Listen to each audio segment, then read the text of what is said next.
Yesus hidup dalamku.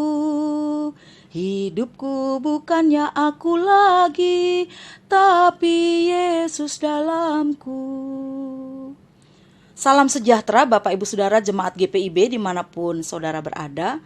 Selamat malam, kasih dari Tuhan Yesus selalu melimpah dalam kehidupan saudara. Dan biarlah kita semua boleh selalu dalam kondisi sehat dan baik-baik. Hari ini tanggal 11 Mei, kita masih menjalani masa-masa PSBB di masa pandemi COVID-19. Dan kalau saya mulai hitung dari tanggal 22 Maret, pada saat kita melakukan ibadah online di rumah, sesuai dengan himbauan dari Majelis Sinode GPIB, berarti sekarang kita sudah 8 kali mengikuti ibadah hari Minggu dan ibadah keluarga di rumah kita masing-masing secara online. Atau bahkan juga Bapak Ibu Saudara selalu rutin mengikuti renungan morning and night call setiap hari. Itu juga boleh memberikan kita kekuatan dan semangat yang baru dalam menjalani kehidupan kita. Saudara-saudara, kita akan membaca 1 Korintus pasal 6 ayat 17 sampai 20, tapi sebelumnya kita berdoa. Ya Roh Kudus, Roh kebenaran, bimbinglah kami menuju dirimu, supaya kami melihat kebenaran yang diberitakan oleh firman-Mu. Dan buatlah kami memiliki kemampuan, memiliki hati yang taat, serta kesetiaan untuk melakukan kebenaran firman-Mu, serta kami menyadari bahwa hidup kami ini adalah milik Tuhan. Di dalam nama Tuhan Yesus kami berdoa. Amin. Baik, kita bersama-sama membaca 1 Korintus pasal yang ke-6 ayat yang ke-17 sampai 20. Tetapi siapa yang mengikatkan dirinya pada Tuhan menjadi satu roh dengan Dia. Jauhkanlah dirimu dari percabulan. Setiap dosa lain yang dilakukan manusia terjadi di luar dirinya. Tetapi orang yang melakukan percabulan berdosa terhadap dirinya. Atau tidak tahukah kamu bahwa tubuhmu adalah bait Roh Kudus yang diam di dalam kamu, Roh Kudus yang kamu peroleh dari Allah, dan bahwa kamu bukan milik kamu sendiri, sebab kamu telah dibeli dan harganya telah lunas dibayar. Karena itu muliakanlah Allah dengan tubuhmu. Demikian pembacaan Alkitab, terpujilah Tuhan Yesus Kristus. Haleluya.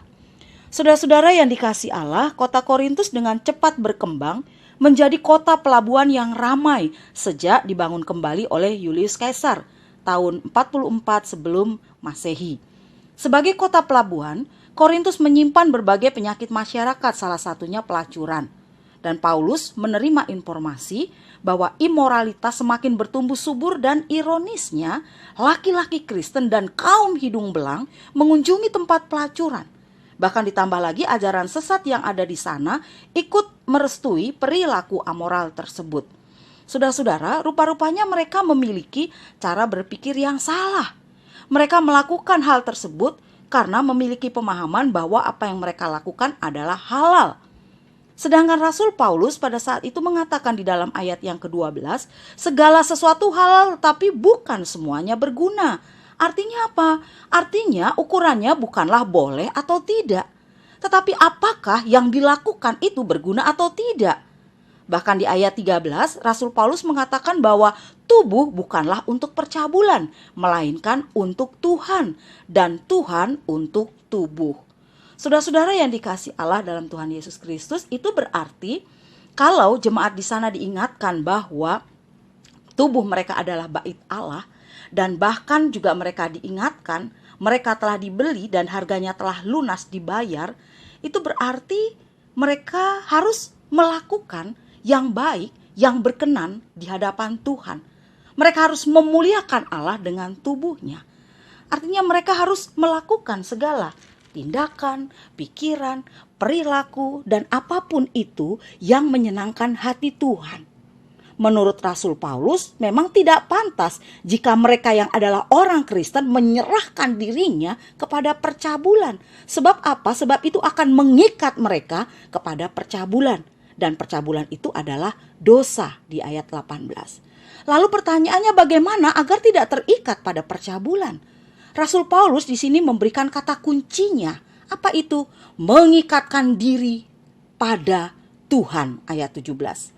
Ya, mengikatkan diri pada Tuhan berarti menjadikan diri satu atau menyatukan diri hidup bergantung pada Tuhan. Orang yang mengikatkan diri dengan Tuhan akan menjadi satu dengan Tuhan. Kelekatannya menjadi ikatan yang bersifat permanen. Mengikatkan diri pada Tuhan berarti melakukan apa yang Tuhan perintahkan. Hidup menurut kehendak Tuhan yang baik. Dan Paulus di sini mengingatkan jemaatnya untuk hidup memuliakan Tuhan.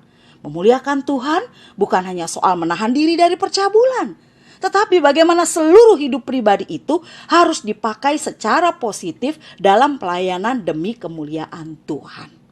Saudara-saudara yang dikasihi Allah dalam Tuhan Yesus Kristus, firman Tuhan di 2 Korintus 3 ayat 3 mengatakan, karena telah ternyata bahwa kamu adalah surat Kristus yang ditulis oleh pelayanan kami, ditulis bukan dengan tinta, tetapi dengan roh dari Allah yang hidup, bukan pada loh-loh batu, melainkan pada loh-loh daging, yaitu di dalam hati manusia. Jemaat di Korintus adalah surat Kristus yang terbuka, yang dapat dilihat dan dibaca oleh orang lain.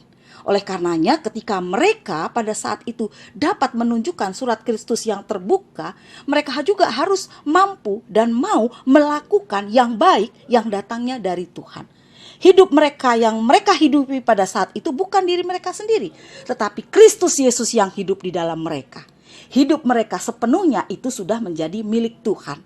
Dan kalau menjadi milik Tuhan, itu berarti apapun yang dilakukan harus untuk memuliakan nama Tuhan. Amin. Kita berdoa.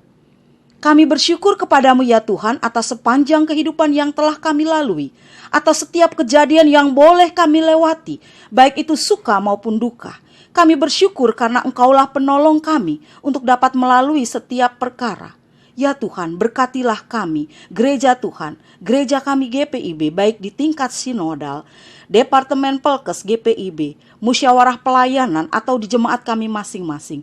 Berikanlah roh hikmat agar kami tetap melaksanakan tugas dan tanggung jawab kami, baik sebagai jemaat maupun sebagai pelayan-Mu.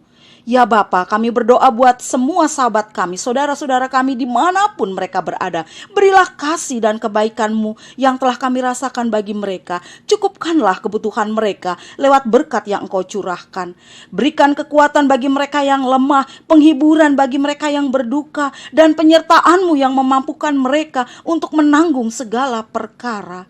Ya Tuhan kami Yesus Kristus, kami berdoa bagi pemerintah, para dokter, para medis, para relawan, dan semua orang yang mengupayakan berbagai cara untuk membantu mereka agar mereka tetap sehat. Ya Tuhan, penuhilah juga kebutuhan finansial bagi mereka, terutama mereka yang terkena PHK, yang sudah tidak bekerja lagi. Kami juga berdoa bagi mereka yang sakit, sembuhkanlah mereka, tolongkanlah mereka Tuhan, berikanlah kekuatan untuk tubuh dan roh mereka.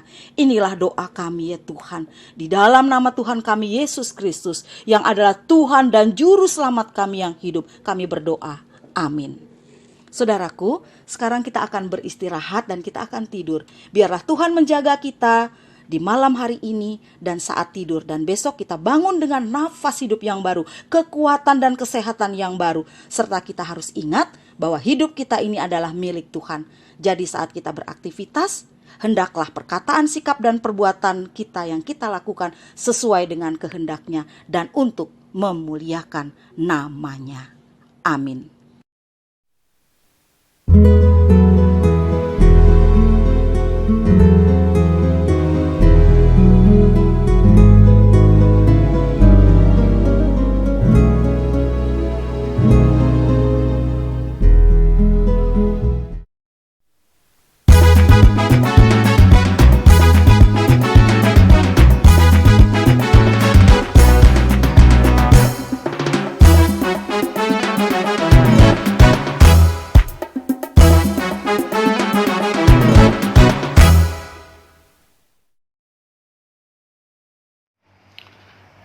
GPIB bergerak, demikian moto yang diambil oleh Satgas GPIB Sinodal.